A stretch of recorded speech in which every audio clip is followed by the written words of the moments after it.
Camera disappeared.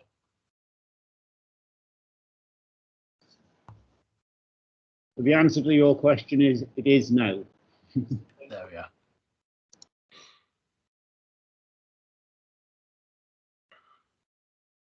Okay, right.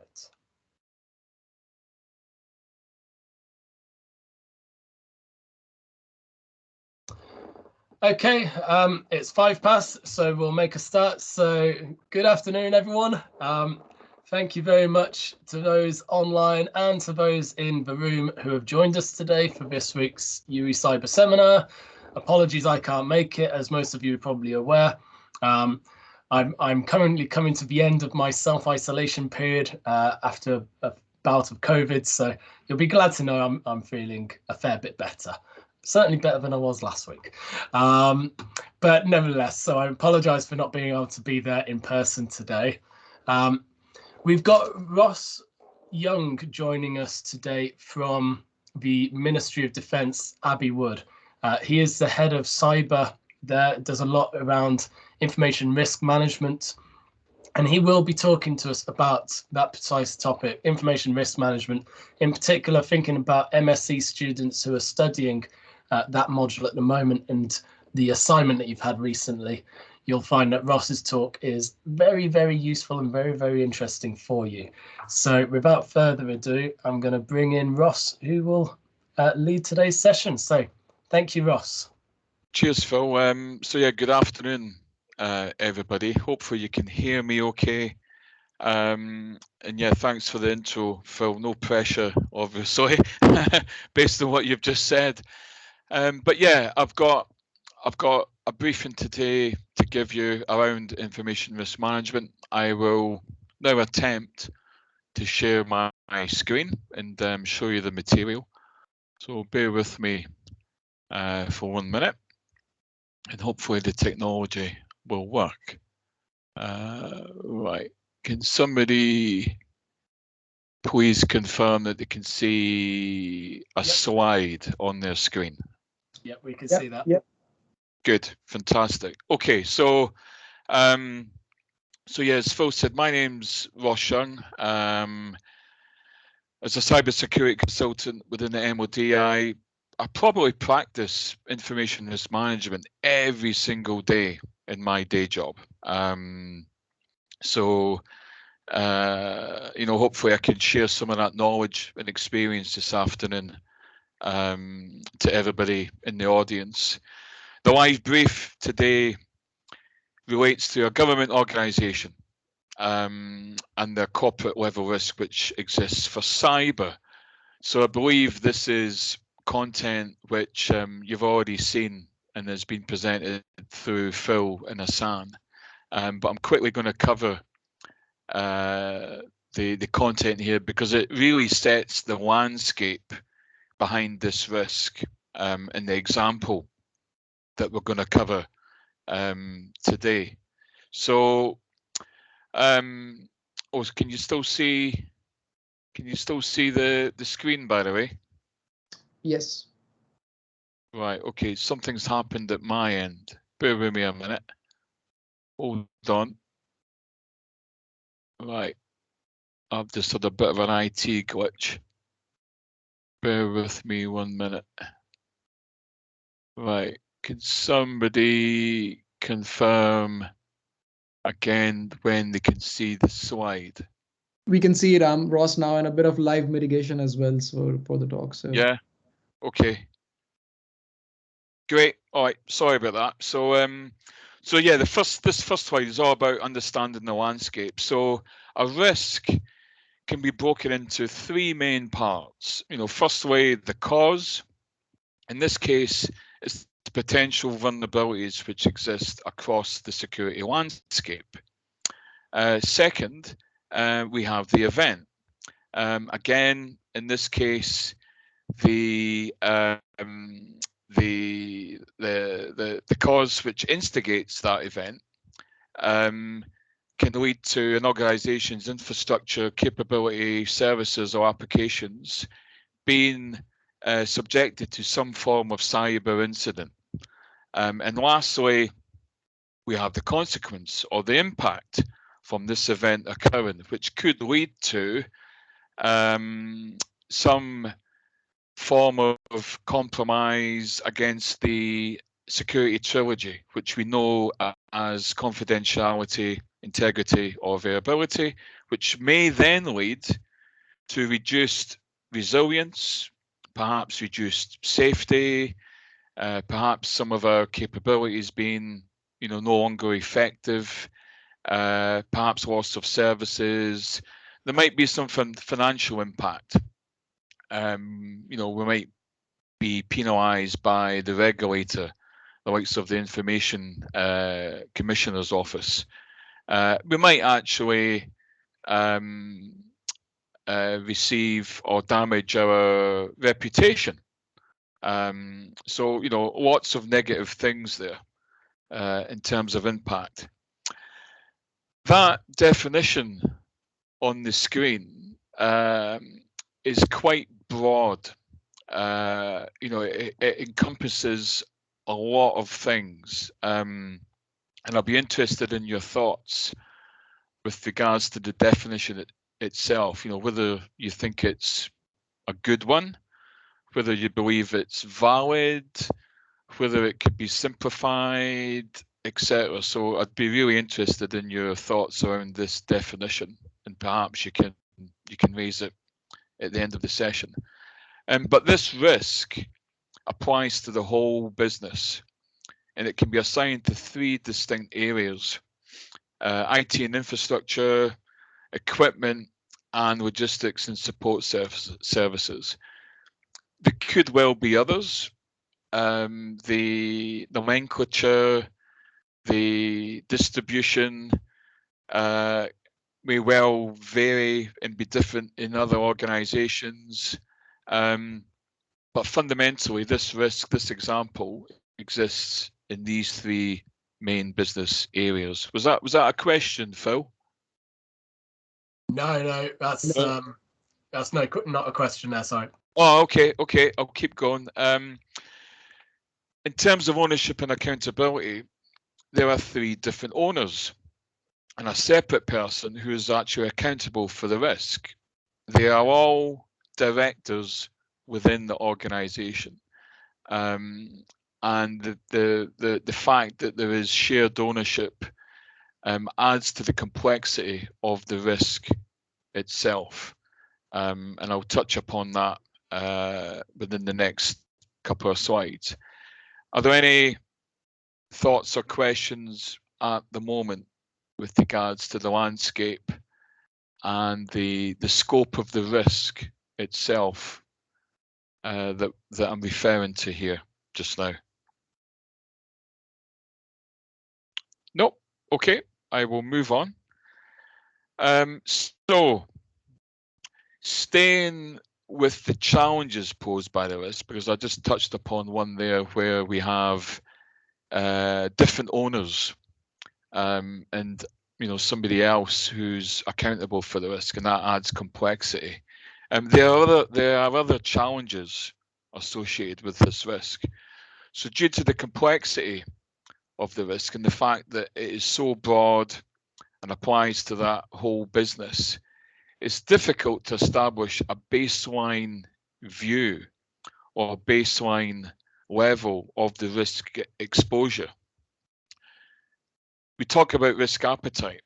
Can anybody or would anybody like to give me a definition of risk appetite? What is your understanding of risk appetite? Can anybody give me a definition of that just now, or we can cover it at the end? Really don't mind. But if there's anybody that wants to provide a definition, please feel free. If not, I'll continue. In this case, again, corporate level risk, defining the risk appetite is really difficult. There are differences in opinion, so the views held by the different directors, their willingness to take on more risk, be more ambitious perhaps, or maybe be more cautious in terms of the risk.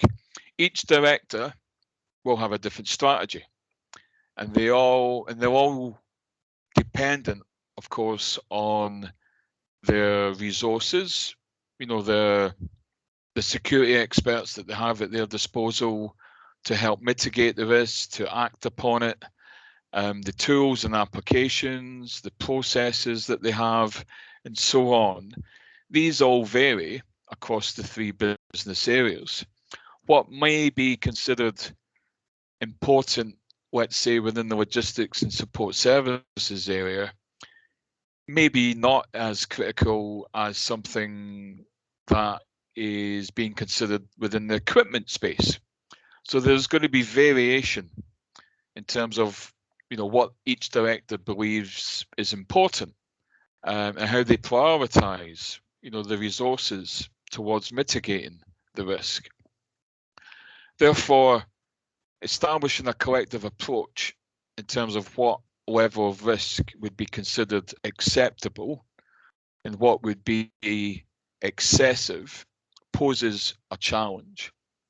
So, just to explore that a bit more, in relation to your module, and to get you thinking about this in real terms, because these are the sorts of challenges that certainly within the MOD we face all the time. But how would you go about establishing a baseline risk level for something of this nature, something that's corporate wide? As you can imagine, and there may well be some form of corporate level risk for cyber, which UWE has. I wouldn't be surprised that within the risk register that UWE have, there's probably something relating to security or, specifically cyber. How would you go about establishing that baseline level of risk that exists? Is it high? Is it medium? Is it low? Is it acceptable? Is it above the appetite that's been established? What approach could be taken to define a risk appetite for the risk, either as a single statement or individually, in this case for the three separate business areas? Because like I say, each director may have a completely different approach towards the risk. One person might be prepared to roll the dice and say, well, actually, I don't care, if this happens, because the consequence isn't really going to hurt us. We can live with it. Therefore, my approach to risk is, yeah, fine, really don't care. Whereas another director might think, well, actually, I need to tread more carefully here, because if I suffer some form of data breach or compromise or disruption to my service, the consequence is actually quite significant. So how do you balance out that appetite, to try and get a singular, approach? Again, it can be difficult. And the last point here, how would the effectiveness of controls, the response that you employ, be measured against such a complex risk? So, again, each of the three business areas might take, differences in response. One team might be, overly cautious. The other team might just throw caution to the wind and, do nothing. But ultimately, how do you measure that, whatever action you have taken, that's been effective? How do you know that, what you've done is good? You might think that what you're doing makes sense and is ticking some boxes, but you really need to have some tangible evidence to demonstrate that your actions are being effective, and the controls that you're employing are actually doing what you expect them to do. So these are just some of the considerations that apply to this corporate level complex risk. Any questions upon that at all before we move on? I'll jump in with a question if that's all right, Russ. Yeah, So, go for it, Phil.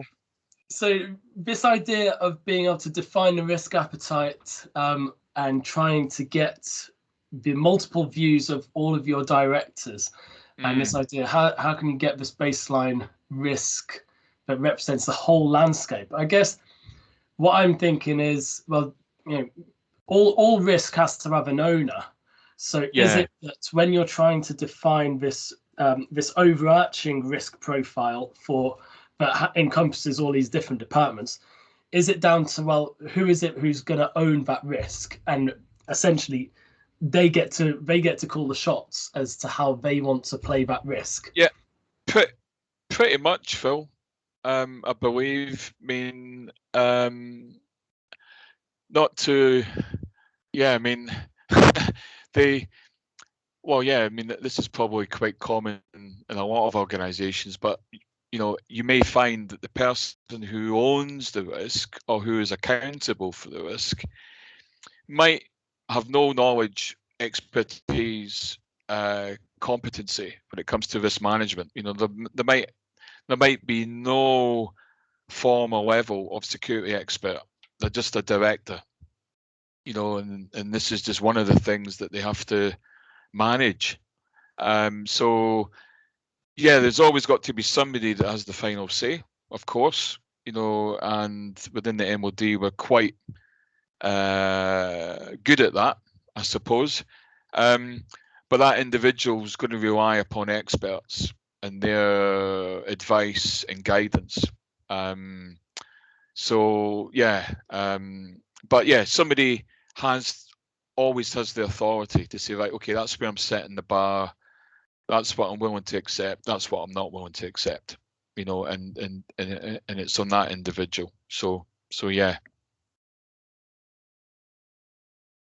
Hope that answered the question. Yeah, absolutely. Ian's got a hand up, I think, so I'll hand over to Ian.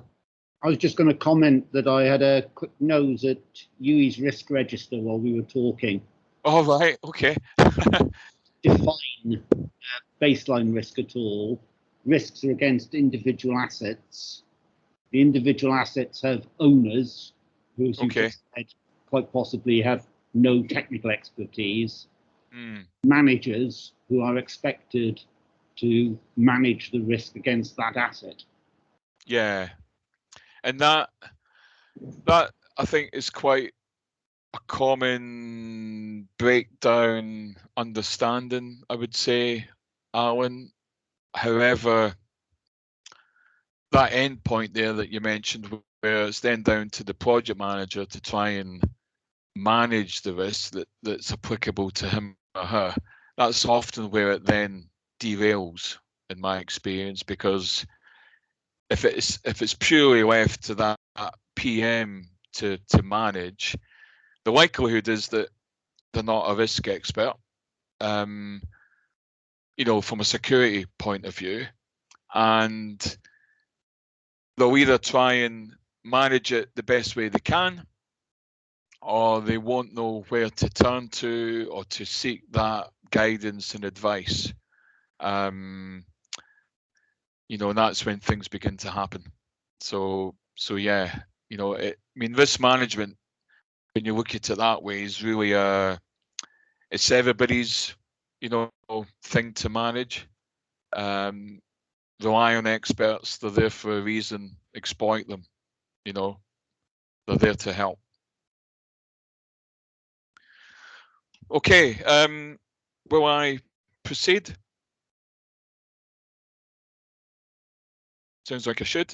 Okay, next slide. So, as we've just seen, a corporate level risk can be complicated. Any risk will evolve and can be influenced both internally or externally on a frequent basis. So never accept that your risk will remain stagnant and exist, never to change. In my experience, I can confidently say that your risk never remains dormant or unchanged. Contributing aspects such as the threat landscape, the actors, the sources, the operational environment which surrounds or applies to the risk, the users involved, so, in my world, the armed services, for example, the capabilities of the system in terms of functionality or behavior, and the vulnerabilities. These can all change immediately without any notice. Your risk landscape exposure, which was considered to be acceptable one day, can change overnight. It's as simple as that. So it is therefore necessary that you become proactive and constantly manage and assess your risk. Your approach should become default and embedded within your role as a risk manager. If that's an aspiration, or a role within the security field that you're targeting, perhaps, or as a security consultant. As I said at the very beginning, information risk management is something I do every day, because it's just so core to security as a whole. The risk situation can change overnight. Like I say, what was considered to be acceptable can suddenly leave you exposed and vulnerable. We see this often within the world of defence. The effectiveness of our capability can be reduced. So where the bad guys have gained the upper hand, that may affect our aircraft, our ships, etc. They can all suffer from some form of system reduction. The effectiveness is reduced. There may be a change in geographic location. So where our users intend to operate, no longer, let's say, they're going to be in the Middle East. They might find themselves, for example, in, say, South America. So that geographic change might have influence over the risk. So again, it's another factor. The connectivity which the system provides may have extended. We may have more nodes within the architecture, for example. Perhaps we've added some additional forces from NATO to join our network. Okay, well, how does that influence the risk? In doing so, are we actually more exposed, or it might be the complete opposite? Maybe the network becomes more secure. Or there might be changes, let's say, in data classification. Ultimately, there are a whole bunch of things that can change with regards to your risk. So your role as a risk manager is all about being able to assess the delta in terms of the impact and probability, and being able to determine whether your existing mitigation measures remain sufficient, or whether additional controls or refinement is required, depending on the reassessment that you make. So really, it's all about remaining proactive and not adopting the mindset or even the culture, which is, well, I've identified the risk, I've applied some controls, the residual risk is now acceptable, we're in a good spot, we can just forget about it now, and we can put the risk register in a filing cabinet and forget about it till next year. No, your risk will change. You just have to accept that. What was good one day may not be good the next day because of all these influences. And that occurs within the world of defence every day. as well as probably many other organisations and parts of industry. But are there any questions around that at all? No, hopefully that all makes sense. Right, I will continue. Right, so you'll probably be aware of the various forms of governance which exist and supports information risk management. So we've got standards such as ISO 27001 and 5. We've got NIST. Both of these are widely used across defence. These are what I would call, the enterprise level frameworks. But also within defence, as you can imagine, we have our own governance structure, some of which is applicable to any government department, whether it's the Home Office or the Department of Transport or whatever. There is high level policy that's applicable across government. And we've got some local level governance as well, either specific to the MOD or specific to Abbey Wood in Bristol. Within the world of defence procurement, we have our own local policies and procedures which we follow. The generic industry standards have been developed agnostic of any specific business or market sector, whether it's, the car manufacturing industry or IT or manufacturing or building houses, whatever, they've been developed to be generic. And with that said, they don't reflect or address the realities of a specific business and the challenges which arise when attempting to manage their information risk. So these challenges can occur around the following aspects. So things like accountability and ownership. So, who actually owns and is accountable for the risk? We touched upon this at the very beginning. In a large multi-layered organisation such as the MOD, this can be really difficult to figure out. So, it's all very well, the standard or the framework saying that, roles and responsibilities have to be identified and there's to be clear assignment of authority and, all that good stuff.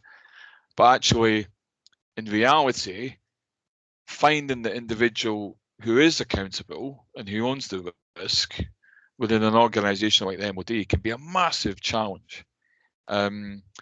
Individuals when approached will often deny any association with the risk and say, no, that's nothing to do with me.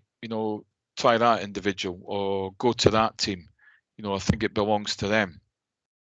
So you set off and you can often get, bounced around the business to try and get an answer. So this, of course, brings inefficiency and critical time can be lost. Also, documenting who has this authority can also be inadequate.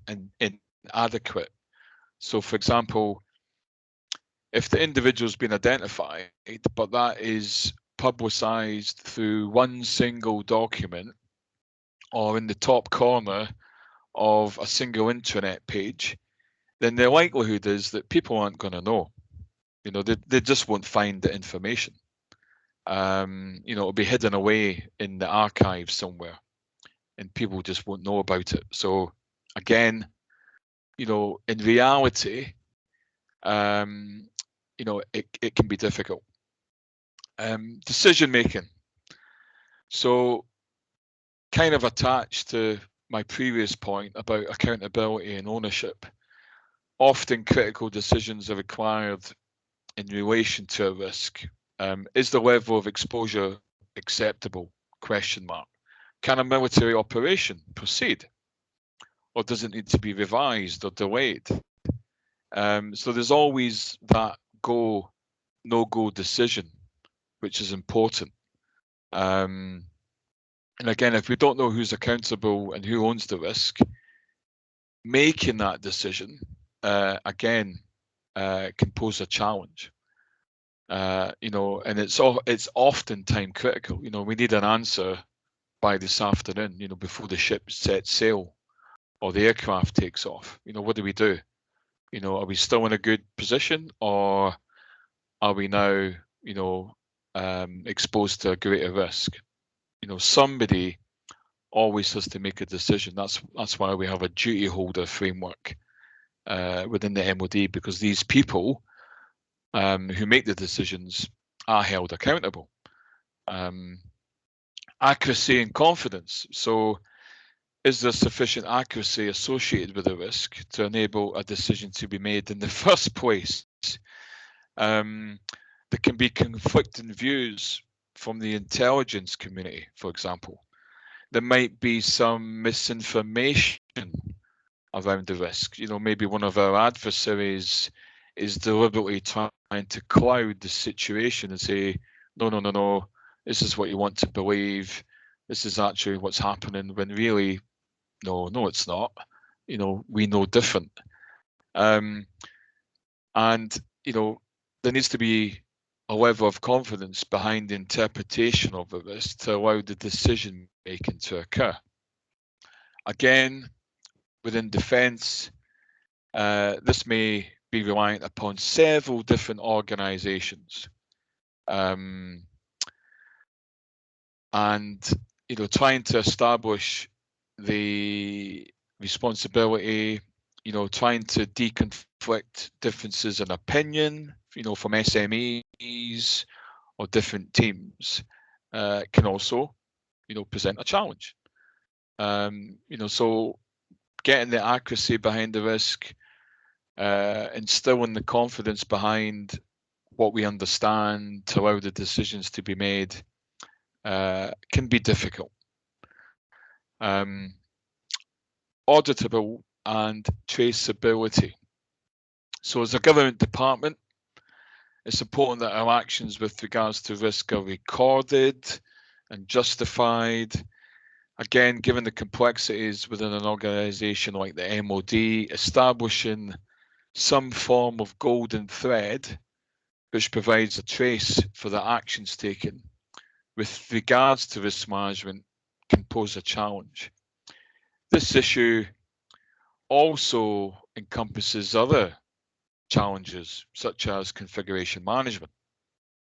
You know, who's controlling the information that the audit would rely upon? How are we controlling the access of that information? You know, what classification is it? Again, in wide, you know, complex, structured organizations like the MOD, ensuring that traceability behind how a risk is managed can prove difficult. You know, who owns what document? You know, who gains access to it? Is it controlled? You know, can you confirm that, you know, its integrity has been, you know, secured, and that sort of thing. And then we have operational needs. So the specific actions necessary to manage a risk may conflict or interact with other operational needs being exercised by the UK military. A level of prioritisation needs to be applied in various scenarios, or what if we were to do this? Questions can be raised and assessed. Again, an industry level risk management framework will not offer you any bespoke solution to this. It's really for your organisation to manage and to resolve. So, you know, it's down to the needs of your own business here. You know, what's important. You know, what takes priority over something else. The ISO, the NIST, doesn't give you that answer. It tells you that you have to consider it, and it weighs and ranks your risk accordingly. But how you act upon it and who's involved, etc., is down to you to figure out. And lastly, the legal and regulatory compliance aspects. So again, fundamentally, the MOD has to remain conscious and compliant with UK or international law and the various regulations, for example, GDPR, which exist. Realistically, your ability to do this may be constrained by other factors. So, for example, the security needs of the government, or indeed the country, may take greater priority, for example. And these types of decisions are not taken lightly, as you can imagine. And the action, any alternative action that strays away from being compliant or doing anything illegal is avoided wherever possible. However, ultimately, some alternative action may have to be taken in order to mitigate a significant risk, let's say, to UK sovereignty. So these are just some of the challenges that exist within the real world. So I think the message I'm trying to put across here is, it's all very well saying that, okay, we're going to adopt and apply the process as described within ISO 27001 in terms of risk management. Great, that's all very well. Sounds like an excellent plan. But in reality, when it comes to actually implementing that and doing what's required within your own business and operating landscape, it's not as easy. There will be challenges, there will be obstacles. Every business part of industry is going to be different. Any questions on that at all? No? Okay. I think I've actually only got one more slide, Phil, so I'll just bring it to a close now, if that's okay.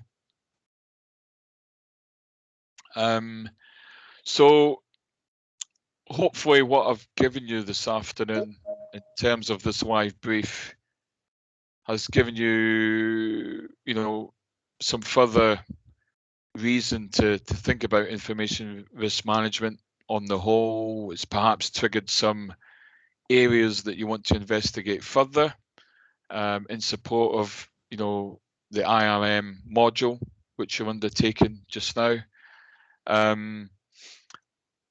What I've shared with you just now comes from my experience, working within the MOD, real-time examples, if you like, of what's behind managing information risk, because it's certainly by no means not always straightforward and simple, despite what you might think or take away from the industry standard or process.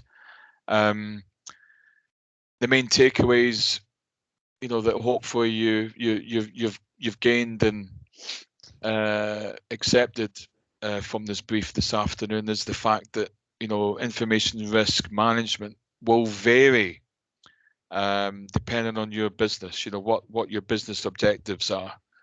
How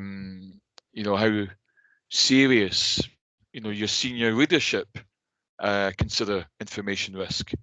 Some organizations might not take it serious and not be willing to invest or address it, and that may be perfectly fine. But for some other organizations, it's perhaps within the top 3 risks at the enterprise level. It certainly is within defense, for obvious reasons. The risk won't stay dormant. you know, a risk never stays still. Something always changes. It might be minor, it might be something significant. That's why you should always remain proactive and assessing your risk. You know, has anything changed? Yes or no? Is the level of exposure still acceptable, or do we have to do something in addition?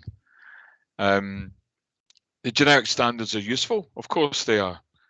You know, use them as a handrail, but a bespoke approach is likely to be necessary for your organisation. So, if UWE were 27001 certified, that's good, but it's likely that they will have some bespoke, unique processes behind what they really have to do on a day-to-day basis. But in doing so, it ticks the box for that certification, and that's fine. That's perfectly fine.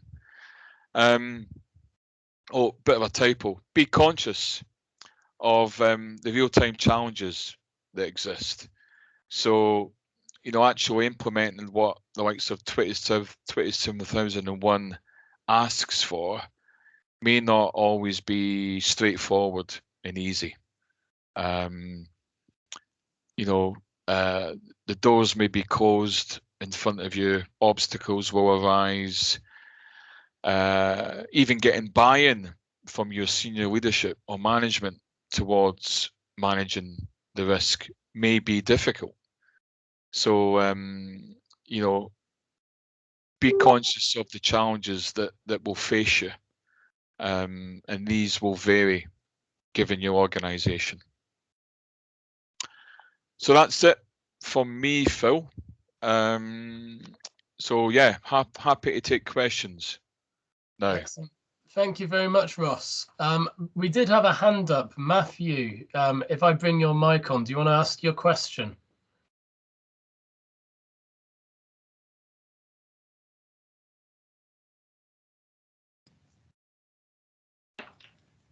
Yeah, can I go ahead, please? Yes, of course. Yeah, go on.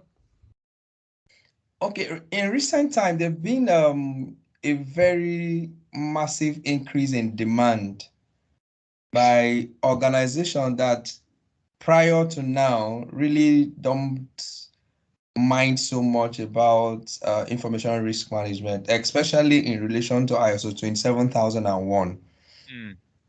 But I've noticed that there is a very high demand for compliance for these organizations in recent time. And I'm beginning to wonder what is responsible. What is driving that interest? I don't know if you can educate us from industry perspective, you know, what is responsible for this at this time? Okay. Yeah, good question. I think I think there's lots of influences there, to be honest. Where do I start? Reputational damage is a biggie, especially in the financial sector. So if a bank suffers a major data breach, you know, maybe personal information gets shared across the world, that can have a massive effect on a banking organization. You know, customers will just get up and go, you know, and disappear. And attached to that, there's the financial piece, you know, the fines, which can be massive, absolutely huge. Oh, what was the one I read yesterday? Some organisations been fined hundreds of millions of pounds. Was it WhatsApp? Can't remember. But anyway, there's the financial aspect, you know, that needs to be avoided. You know, makes perfect sense.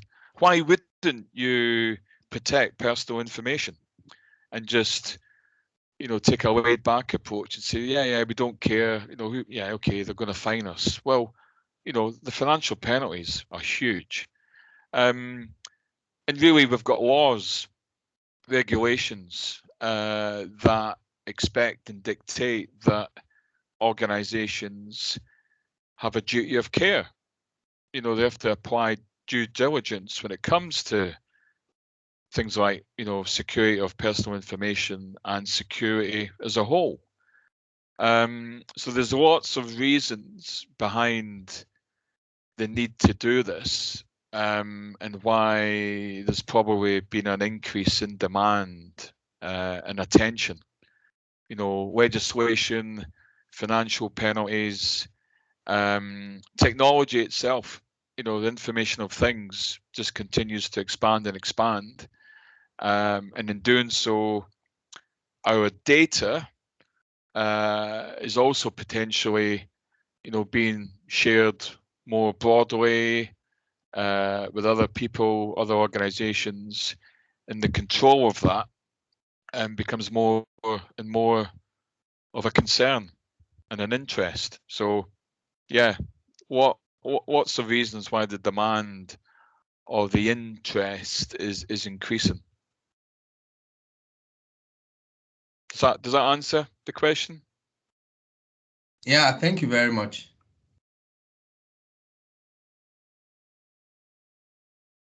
Any others? Hassan, you've got your hand up. Do you want to go? Ross, I would have a lot of questions, but I know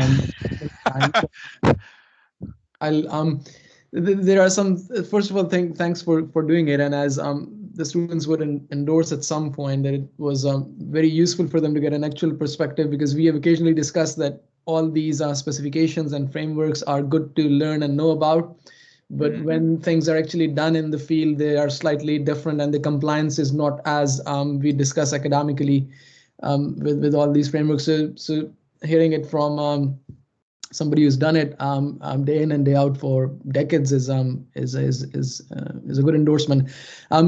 Quickly to the questions, you mentioned that within the defense organizations, the risk landscape changes very frequently and very abruptly over a matter of hours and minutes, and which leads me to believe that within those organizations there is the process of then responding to those changes is streamlined, and that streamlining of that process includes some way of monitoring the existing landscape, so the changes in it are effectively monitored as soon as they are as soon as they are changed. So is there a way where these organizations try to visualize risk by means of a dashboard, or how does the change communicate as soon as it happens within the landscape? Okay, right, I'll try and answer that one, Hassan. So I think there's two main things there within your question. There's the monitoring aspect, and you know how you react to the change that you're seeing, and how do you report and present a change that occurs in a tangible way. So I think the first one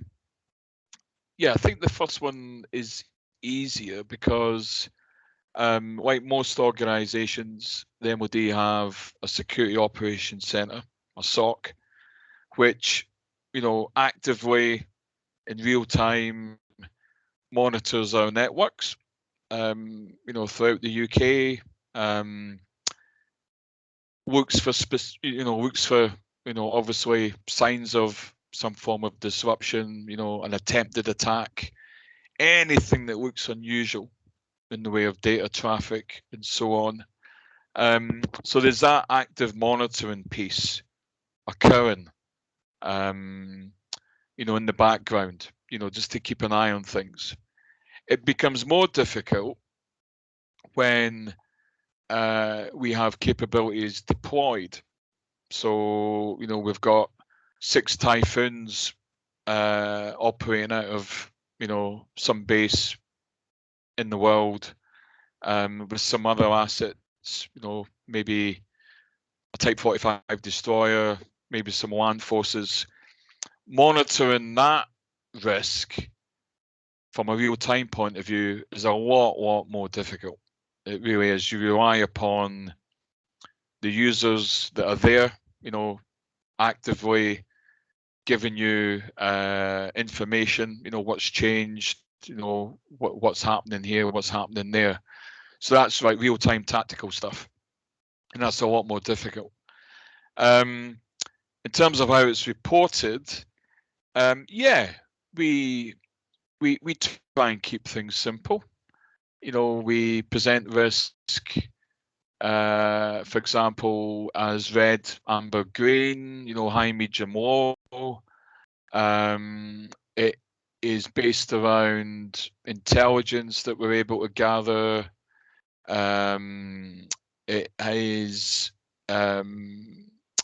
shaped by, experts, SMEs in various fields to interpret that risk and give an opinion on, what's changed. Has it increased? Has things actually reduced? So that's presented in, the most simplest way possible, because ultimately, going back to one of the earlier points, somebody will have to make a decision. And, the 1-star, 2-star, 3-star general or the first Sea Lord within the Navy doesn't have the time or the capacity to look through various pages and pages of information. So that has to be presented in a concise, constructed way so that they understand, well, this is what's changed, this is the consequence, but here's the options on what we can do. We can do A, B, and C. The recommendation is that you do X. Over to you. So we try and keep the reporting aspect as simple and high level as possible. Asan. Thanks, Ross. That's very useful. One quick last question, and I will then leave the floor to Ian. I think Ian has a question in the chat as well. In your experience for doing it for a long time, how often is the quantification estimation of risk different from the actual value of risk in your experience? All right. Because academically, we say it has to be realistic, it has to be accurate, but how much of it actually happens Yeah. Oh God, that's a good question. It really comes down to a number of things. The effort, expertise, time, application of process that's behind that initial assessment. If somebody's spent an afternoon doing a risk assessment for, let's say, the Queen Elizabeth aircraft carrier, the likelihood is that it's completely pointless, a waste of time. It won't stand up in any working group, etc. Complete waste of benefit and effort. You need the right people. You need to apply the right process in order to get that accurate quality picture. I think what I've found is when you do a pre-assessment and then do, say, a post-assessment, so you've applied some controls based on your initial understanding of the risk, you then might do an audit, you might do an IT health check, some pen testing, whatever, to give you verification of actually what is really occurring within your system, within that asset. There's, in most cases, there's not much in the way of surprise. That said, yeah, we've often discovered things that, oh God, we didn't know about that. Yeah, it wasn't even on the radar. But that's why you do things like IT health checks and pen testing, because you want that confidence that your assessment is indeed accurate. That you've got confidence behind it. So we don't come across too many unknowns, but it does happen. But I think it goes back to my first point. If you've got the right people, if you've got the right approach, following the right process, the baseline view that you establish is going to be more accurate. you're going to have more confidence behind it.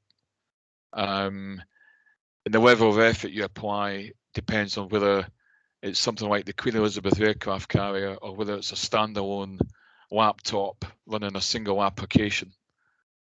So, you take that pragmatic view. Thanks, thanks a lot, Ross. That's very helpful. Thank you very much. Excellent. Thank you very much, Ross. Just conscious of time, Ian, are there any questions in the room before we wrap up?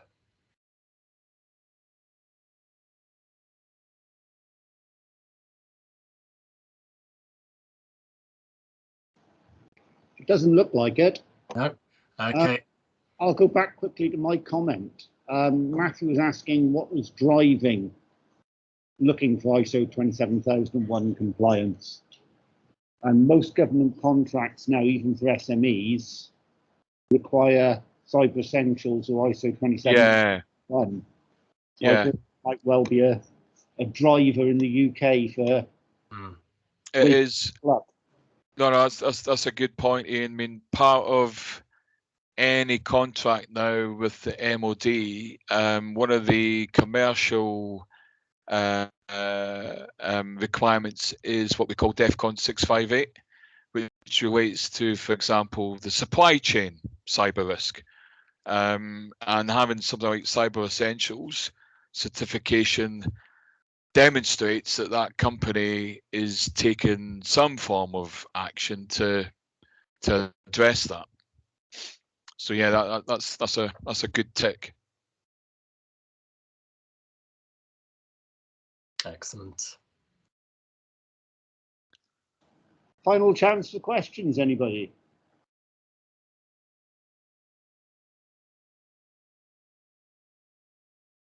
I think we'll take that as a no, shall we? Take that as a no. Okay, in which case, Ross, thank you very much for being able to join us today. Really insightful chat and very helpful for information risk management students in particular. So hopefully there's lots of them in the audience who have been able to benefit from the discussions today. So again, thanks again for joining us today. Thanks everyone in the room and online for joining us, and we'll see you all next time. Thanks again. No problem, Phil. Thanks, everybody. Thanks, Cheers. Ross. Speak to you soon, Ross. Bye for now. Okay, cheers. Thank you, Ross. Cheers. Bye. Thanks. Bye. Bye.